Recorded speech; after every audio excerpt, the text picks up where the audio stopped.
This video is supported by patrons like you. If you'd like to become a patron supporter, please go to patreon.com/TJRTheOriginal. Thanks.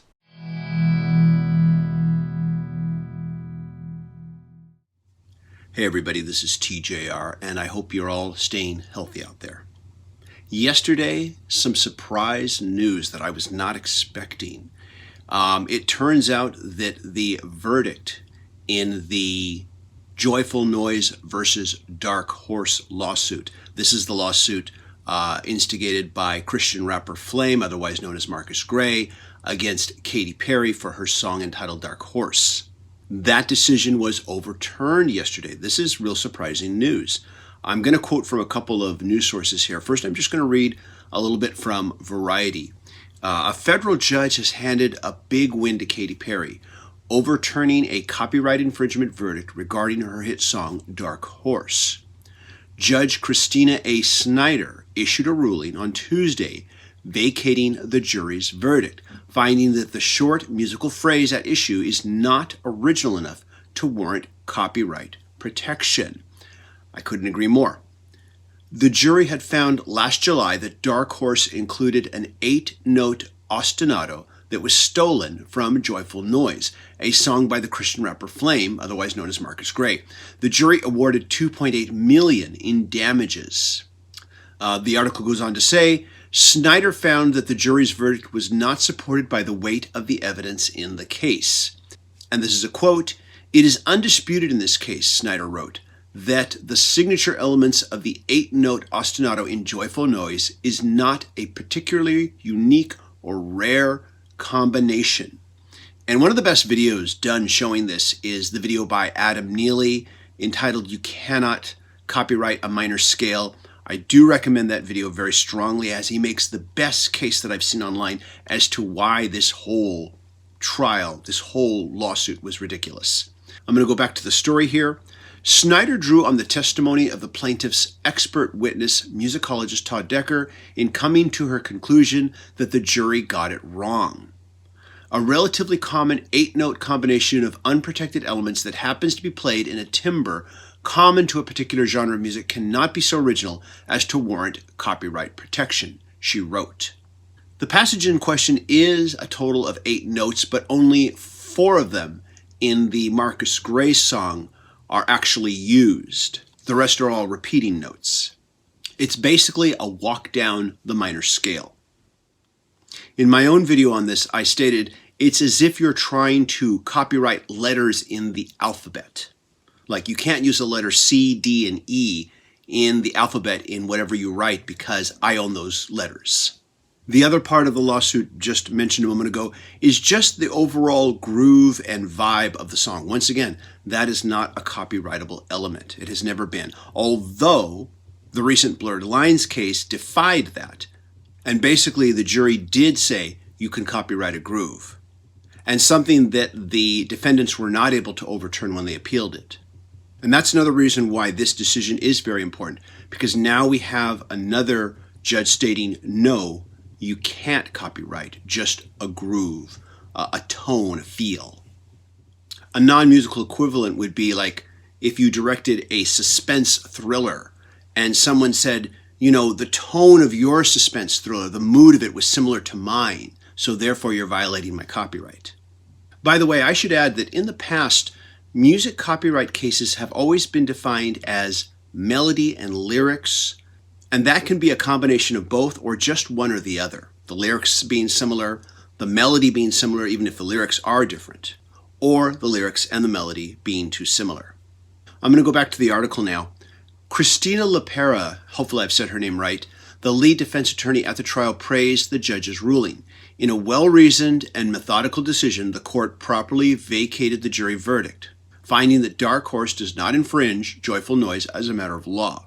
LaPera said, "This is an important victory for music creators and the music industry, recognizing that music building blocks cannot be monopolized." Now, she's right, of course. You can't copyright letters in the alphabet. You can't copyright phrases like God only knows. And musically speaking, you can't or you shouldn't be allowed to copyright individual notes and the groove and vibe of a song, or the tone of a song. By the way, you can read the rest of the article at Variety.com. I'm going to move over to some reporting by NME.com. They report a lot of the same things, but I want to just go to a portion here of the story here. Judge Snyder wrote, "The court agrees that the uncontroverted evidence points to only one conclusion, that none of these individual elements are independently protectable." In her decision, Snyder also cited Led Zeppelin's legal victory last week after they were accused of copying a song by the band Spirit on their classic track Stairway to Heaven.